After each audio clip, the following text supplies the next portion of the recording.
Hola a todos, muchísimas gracias por acompañarnos en este día, tanto a los que están en este auditorio como también a los que nos están acompañando a través de nuestras diferentes plataformas sociales.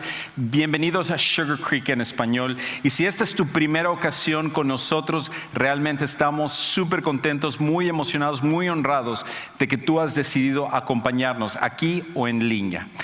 Pues quiero extender una invitación para que todos nosotros podamos ser parte este sábado de un evento que vamos a tener en nuestro campus de Richmond Rosenberg. Como saben, nuestra iglesia cree en estar en diferentes comunidades para poder ayudar a esas comunidades, bendecir a esas comunidades y sobre todo ayudar a que todos puedan poner su fe en Jesús como su Salvador personal, porque solamente es en Jesús que nosotros podemos hallar una vida transformada. Y por eso este sábado a las 10 de la mañana vamos en nuestro campus de Richmond Rosenberg a tener lo que llamamos una caminata espiritual o caminata de oración.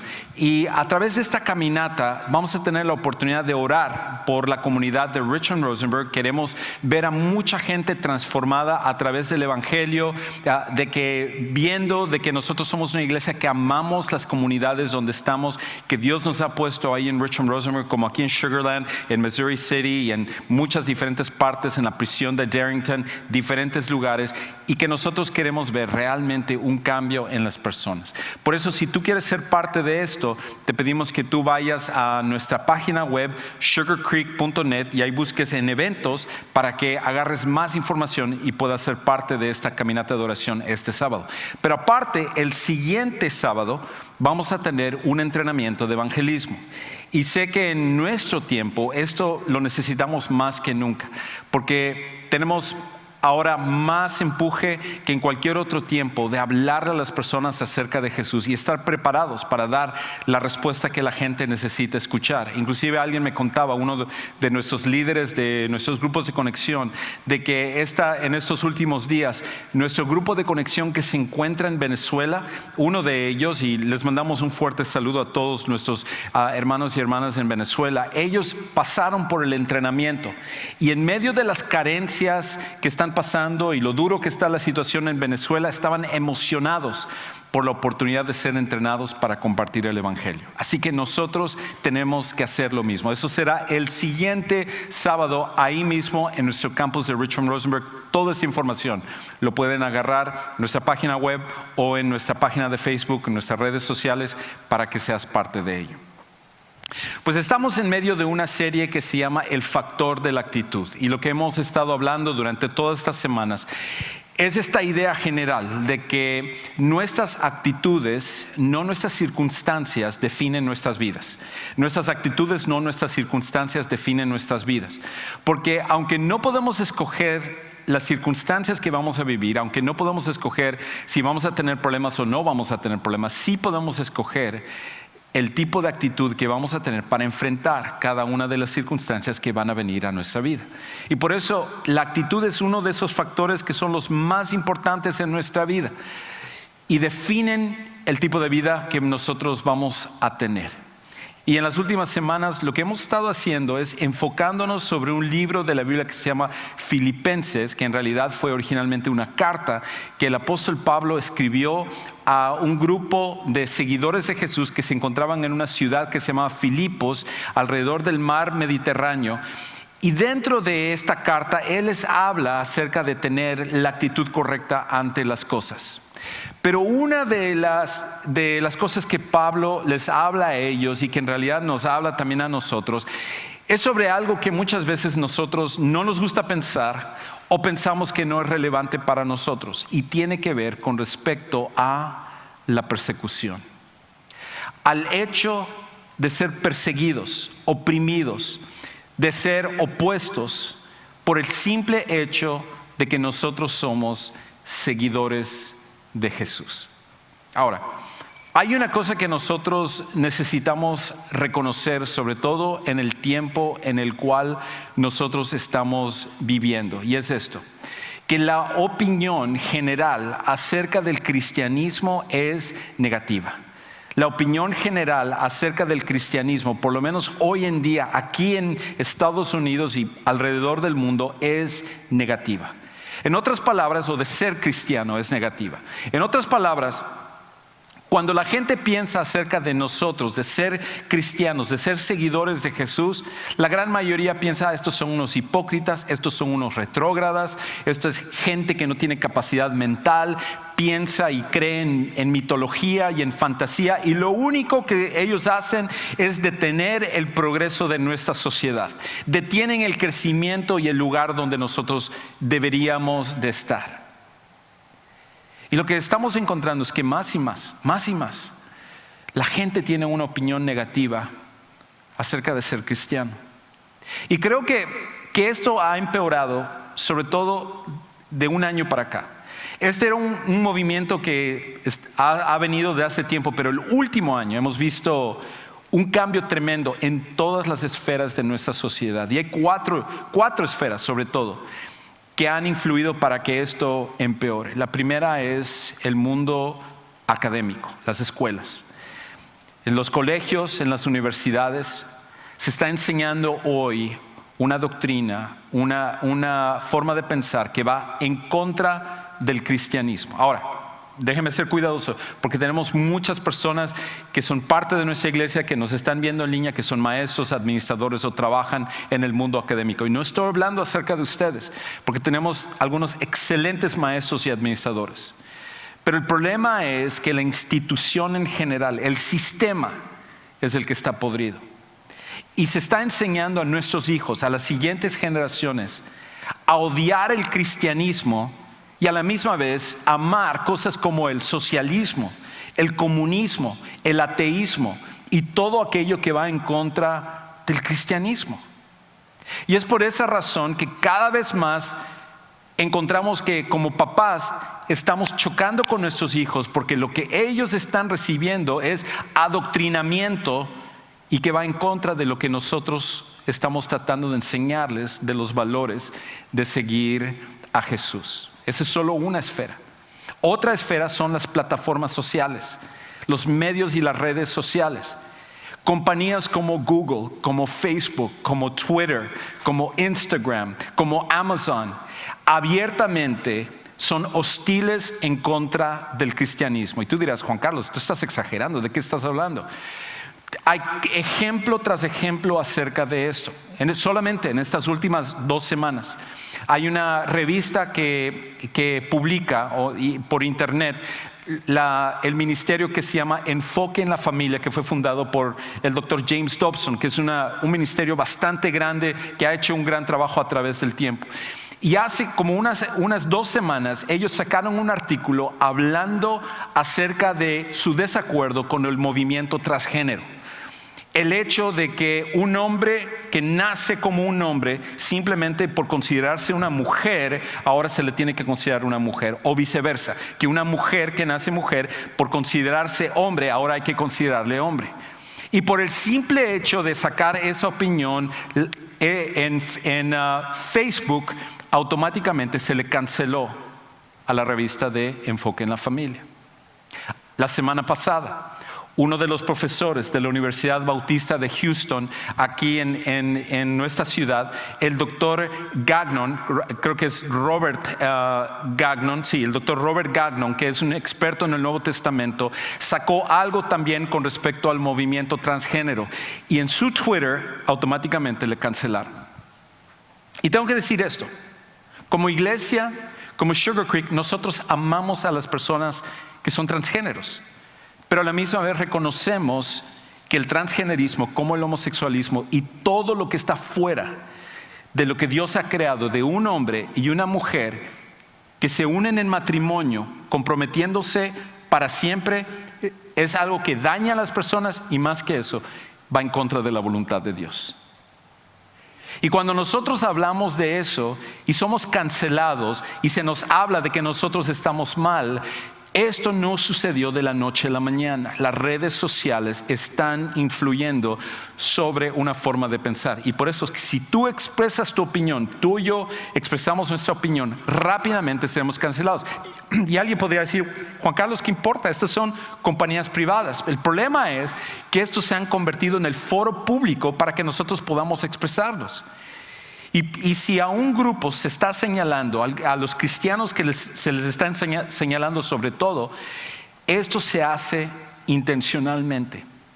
No solamente eso, es el mundo del entretenimiento también. Celebridad tras celebridad, programa tras programa, series de televisión, películas que son un ataque en contra del cristianismo.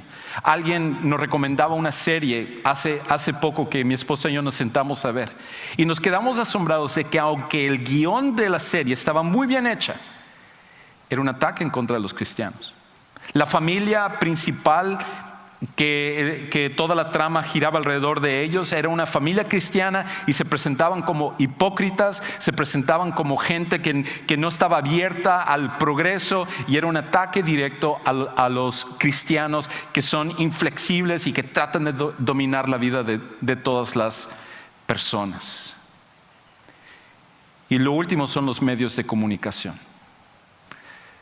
Tal como con el mundo académico hay gente buena que está allá, pero los medios de publicidad, los canales de televisión con noticieros y todo, en lo personal me asombra de ver, sobre todo nosotros como hispanos, creemos todo lo que se nos dice en los noticieros como si fuera el evangelio. Y cuando escuchamos esto, manipulan nuestra forma de pensar y manipulan a nuestros hijos con cosas que no son verdades. Y lo que ahora estamos encontrando es que en la historia de Estados Unidos, por primera ocasión, estamos pasando de una generación a otra, de la generación de los boomers, de la generación X a la generación milenial, y ahora más con la nueva generación que es la generación Z, que por primera ocasión en la historia de los Estados Unidos, un país que fue fundado sobre valores cristianos, hay menos personas que están llevando a sus hijos a una iglesia que lo que están pasando a la siguiente generación. Es por primera vez que ha pasado eso en la historia de Estados Unidos. Cada generación, la mayoría de los niños y los jóvenes por lo menos escuchaban acerca de los valores cristianos, de la iglesia, de los principios morales que nosotros tenemos como la fibra de nuestro país. Y ahora intencionalmente todo esto se está tratando de desaparecer. Esto no es una teoría de conspiración. Esta es la realidad que a ti y a mí nos está tocando vivir. Y el problema es esto también, que hay un movimiento creciente de persecución que busca que abandonemos nuestra fe. Hay un movimiento creciente de persecución que busca que abandonemos nuestra fe. Como dije, esto no es algo nuevo, pero en el último año ha habido un aceleramiento como nunca antes se había visto. En los últimos años hay caso tras caso a través de esto. Simplemente déjenme hablarles de dos cercanos a mí. Uno de ellos es mi hija mayor. Cuando mi hija mayor Rebeca estaba en la primaria, 2 ocasiones tuvimos un problema, y el problema era específicamente con personas, con niñas de la religión musulmana. Y en una ocasión tuvimos que ir a la escuela porque una niña musulmana le dio una bofetada a mi hija estando en la primaria. Eso fue una ocasión. Pero ya la siguiente ocasión, otra niña musulmana se acercó a mi hija y le dijo: si tú sigues siendo cristiana, porque mi hija desde pequeña siempre hablando abiertamente acerca de su fe en su escuela y todo, y le dijo: si tú sigues siendo cristiana cuando tú seas un adulto, nosotros vamos a matarte a ti, vamos a matar a tu familia y vamos a matar a todos los cristianos. Cuando eso sucedió, nosotros fuimos a hablar con la escuela y ellos no hicieron absolutamente nada. Y eso fueron hace algunos años. Tengo un amigo que él es un profesor en una universidad aquí, muy inteligente, muy capaz, y él estaba estudiando su doctorado en una de las universidades consideradas más conservadoras de los Estados Unidos, que es Texas A&M, los Aggies. Y cuando él estaba estudiando su doctorado ahí junto con otros 3 amigos, él como cristiano, ellos 3 como cristianos apoyándose para sus estudios y lo difícil que es un doctorado y todo, uno de sus sinodales, una mujer, se enteró acerca de que él era cristiano y le dijo abiertamente a él: voy a hacer todo lo posible para que tú repruebes y no te den tu doctorado simplemente porque tú eres un cristiano. Eso en una de las universidades más conservadoras de los Estados Unidos hace como 10 años. Todo esto está cada vez yendo de mal en peor. Y yo sé, quizás tú viniste para un mensaje donde te salgas más contento de lo que llegaste, pero la realidad es esta: nosotros tenemos que abrir los ojos ante nuestra realidad. Y esta es la cosa, que si tú y yo fuimos escogidos por Dios para vivir en este tiempo, fue para un propósito. Y eso significa que necesitamos darnos cuenta de lo que está pasando para que nosotros seamos parte de lo que Dios quiere hacer en medio de un mundo de oscuridad.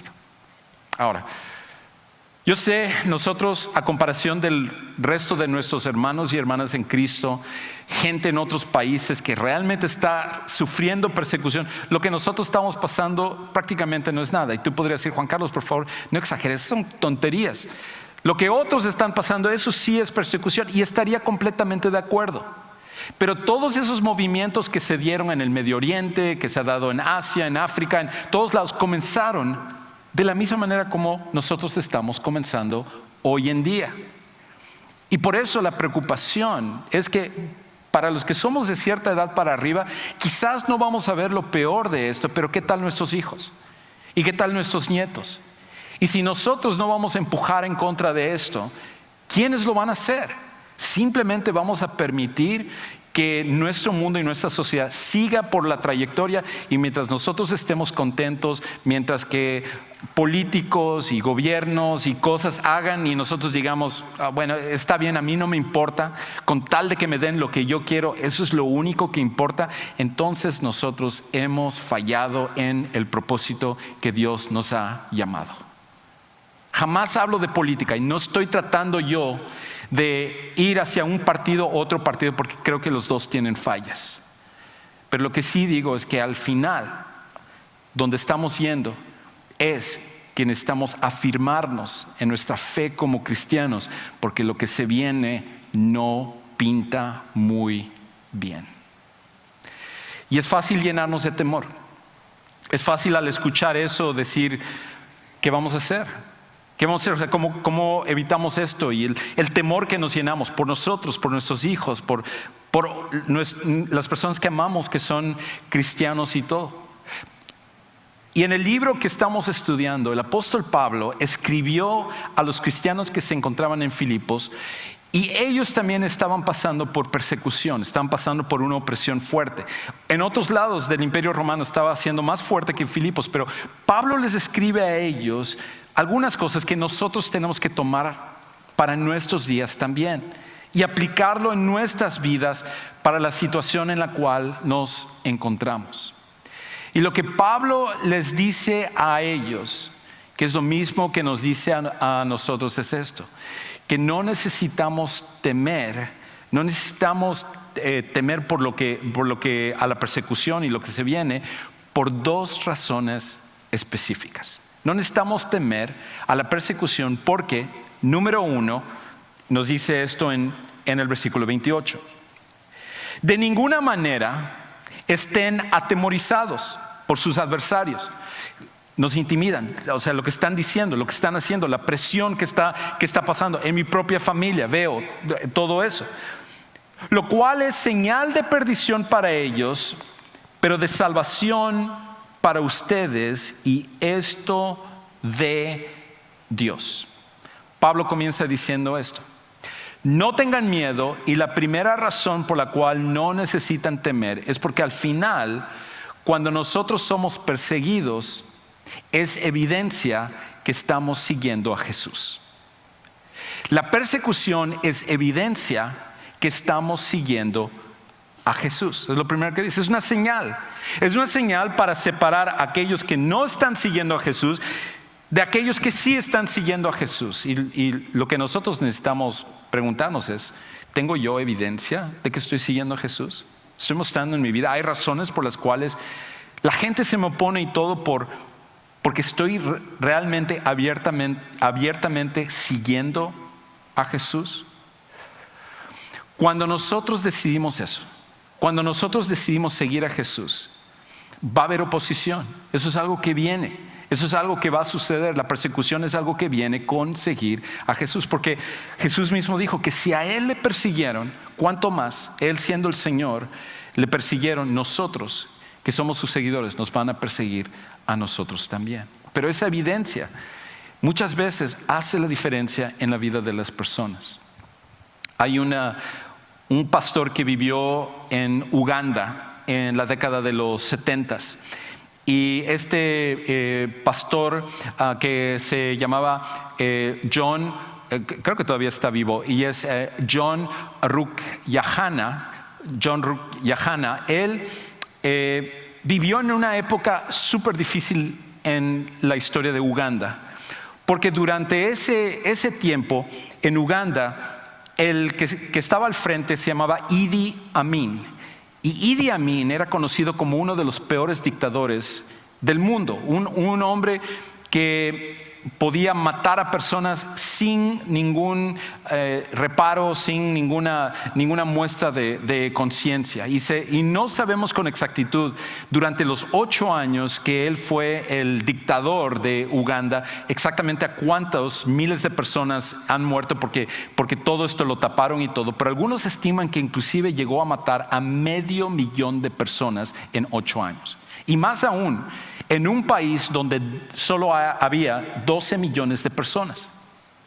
Y cuando Idi Amin tomó el poder, él decidió que a los primeros que iba a exterminar eran a todos los líderes políticos y también a todos los cristianos, sobre todo los líderes cristianos. Y entonces el pastor John, un día él estaba en su casa cuando de repente llegaron soldados a su casa en medio de la noche, lo agarraron, le pusieron una pistola en la cabeza, lo amarraron, lo golpearon, lo metieron a su camioneta y se lo llevaron por 2 días, torturándole y diciéndole, mira, si tú sigues hablando acerca de Jesús y hablando a la gente acerca de creer en Jesús, nosotros no solamente te vamos a matar, vamos a violar a tu familia, vamos a asesinarlos, vamos a quemarlos y a toda tu comunidad. Así que tú sabes lo que te va a pasar si es que tú continúas viviendo de esta manera. ¿Qué es lo que tú harías en una situación así? ¿Cómo responderías tú si alguien llegara a amenazarte de esa manera? Finalmente, después de los 2 días, soltaron al pastor John, lo dejaron libre y él llegó a su casa y él tenía que tomar una decisión. ¿Puedo huir de este país? ¿Puedo quedarme callado y no decir nada y ya no tener problemas? ¿O puedo seguir hablando acerca de mi fe en Jesús? Y el pastor John decidió al final optar por la tercera, seguir hablando acerca de Jesús. E inmediatamente fue al edificio de su iglesia y se asombró de ver que la iglesia estaba abarrotado de personas. Nunca se había llenado tanto así. Gente en los pasillos, gente en la parte de afuera, esperando que él llegue para escuchar lo que él iba a decir. Porque querían ver si este hombre, después de toda de ser intimidados, la intimidación que él había pasado, después de todo lo que él había sufrido, si él iba a dejar que lo callaran o si él iba a seguir con fortaleza predicando acerca de Jesús. Y cuando él se levantó y predicó acerca de Jesús, fue un impacto tremendo. Porque este hombre estaba dando evidencia de que él era un seguidor de Jesús hasta en medio de la persecución. Pablo nos dice otra cosa, que no es la única razón por la cual no debemos de temer, pero él continúa diciendo, versículo 29 y 30. Porque a ustedes se les ha concedido por amor de Cristo no solo creer en Él, sino también sufrir por Él, teniendo el mismo conflicto que vieron en mí y que ahora oyen que está en mí. Pablo dice esto, miren, Cristo sufrió y ahora ustedes pueden identificarse con Cristo. Y yo he sufrido, pueden ver eso también en mi vida. Pero me encanta la manera como Él lo construye en el idioma original, porque esta frase, ustedes se les ha concedido, en otras palabras, es ustedes se les está dando este regalo. Quizás tú nunca habías pensado en la persecución como un regalo. Pero Pablo dice que Dios nos da la persecución en nuestra vida también, como seguidores de Jesús, como un regalo. Y por eso, de hecho, Él lo que dice es que no necesitamos temer ante la persecución, porque es un regalo de Dios para conocerle. Es un regalo de Dios para conocerle mejor, para conocerle mejor. Ahora tú dirás, Juan Carlos, prefiero que no me den ese regalo, que se lo den aquí al que está al lado de mí, porque yo no quiero ese regalo, tener que pasar por persecución y tener que pasar por toda una situación y pasar por tantas cosas que mucha gente está pasando. Y cuando nosotros pensamos acerca de nuestros hermanos y hermanas en Cristo que están pasando por situaciones tan tremendas, decimos, no, eso no es lo que yo quiero vivir. Pero esta es la cosa. Nuestra fe solamente puede ser fortalecida cuando es probada. Nuestra fe solo puede crecer cuando hay una oportunidad de ser probada. Y cuando pensamos en todos los demás que están en estos países donde hay persecución, tendríamos que preguntarnos esto: ¿quién conoce mejor a Cristo en sus vidas? ¿Ellos o nosotros? Me acuerdo, ya he contado esta historia antes, pero en una conferencia escuchaba a Francis Chan, que es un famoso predicador, un pastor que estaba en California, y él hablaba acerca de que él, siendo el pastor de una iglesia muy grande ahí en California, con miles de personas, escribiendo libros, un ministerio donde se le invitaba y todo, decía que como que él sentía que algo faltaba, que ese cristianismo, aunque era bueno, necesitaba algo más. Y él lo que pensó es: yo quiero conocer lo que mis hermanos y hermanas en Cristo están pasando en medio de la persecución. Y logró él conectarse a través de diferentes personas y en secreto con la iglesia subterránea que se encuentra en China, uno de los países donde hay mayor persecución de los cristianos en todo el mundo, y a la misma vez donde el cristianismo está creciendo de una forma tremenda, porque la persecución siempre permite crecimiento de la iglesia.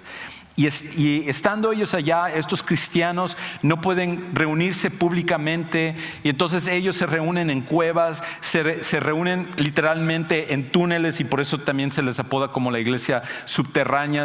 Están en el bosque, están en diferentes lugares donde ellos se reúnen para alabar y adorar a Dios. Y Francis Chan se le invitó para que él fuera a una de esas reuniones, y él fue con su hija. Y cuando él llegó a la reunión, dice que vio a la gente mientras ellos estaban alabando. Y varios de ellos habían sido torturados. Se podía ver claramente a través hablaba acerca de uno de ellos que no tenía un ojo porque lo habían torturado, y otra persona con una cicatriz sobre su rostro, otra persona que le faltaban dedos en su mano, y cada uno de ellos con cicatrices visibles, muestras visibles de su amor y su firmeza en seguir a Jesús. Y luego al final empezaron ellos después de la alabanza, a hablar y comentar acerca de seguir a Jesús. Y una de ellas, una mujer, se levantó y ella dijo: mi esposo, los soldados llegaron a la casa y le dijeron que no podía seguir hablando acerca de Jesús, y le intimidaron y dijeron que la siguiente vez iban a venir a agarrarlo y lo iban a matar. Pero él siguió adelante. Y él nos dijo a nosotros, me dijo a mí y a nuestros hijos: nunca se dejen intimidar por seguir a Jesús. Y una noche vinieron, y fue la última vez que lo vi, hace años. Y ella, con una sonrisa en su boca, decía: pero le doy gracias a Dios de cómo mi esposo mostró firmeza y fortaleza en seguir adelante.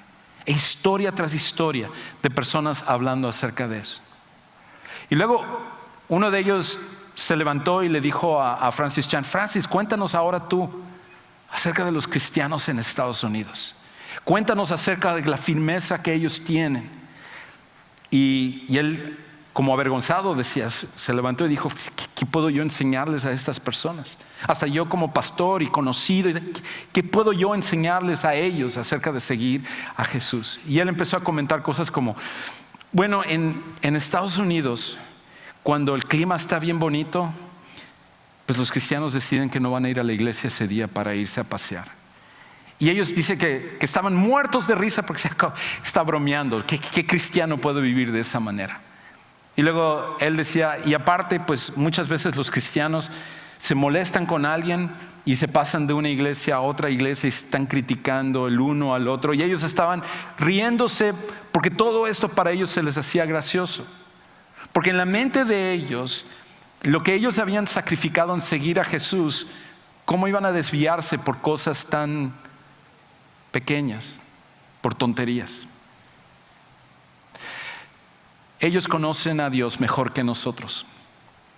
Dios les ha dado un gran regalo. Y el sufrimiento es temporal, la persecución es temporal. Pero conocer a Dios con esa profundidad cambia las vidas.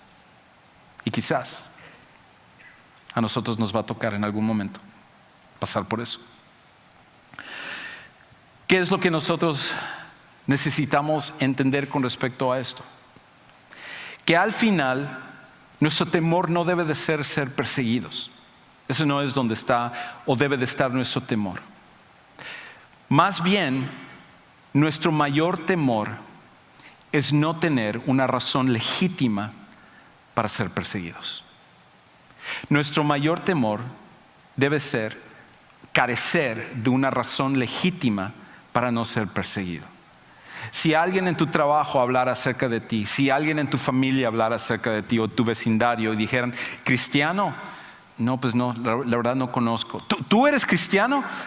Nunca me imaginaría que tú serías un cristiano. ¿Estamos nosotros dando razones legítimas para decir, yo soy un seguidor de Jesús? Yo soy una persona que pongo mi fe en Jesús. No una persona perfecta, pero soy una persona que estoy dispuesto a seguir a Jesús independientemente de lo que esté pasando o la presión que está sucediendo hacia o a nuestro alrededor. Alguien podría decir, yo sí, yo estoy recibiendo persecución. Sí, pero tú no estás recibiendo persecución por ser cristiano. Tú estás recibiendo persecución por ser un chismoso.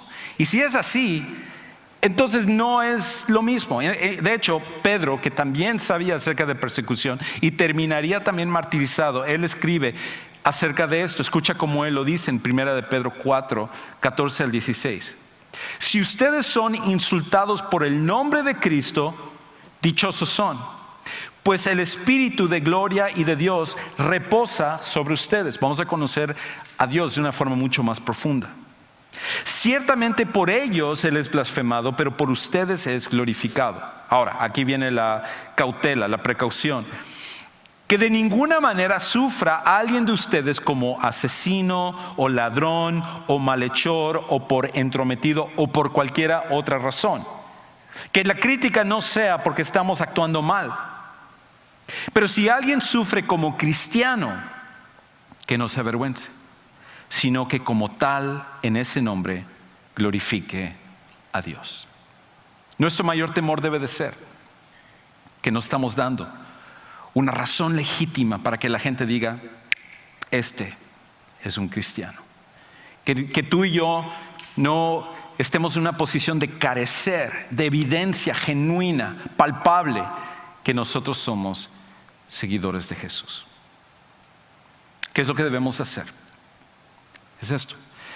Lo que al final nos tiene que llevar todo esto para nosotros, para nuestros hijos, para la situación que se avecina, para las cosas que vienen y al final todos estamos bajo el control de Dios, pero lo que todos nosotros necesitamos llevarnos es este principio.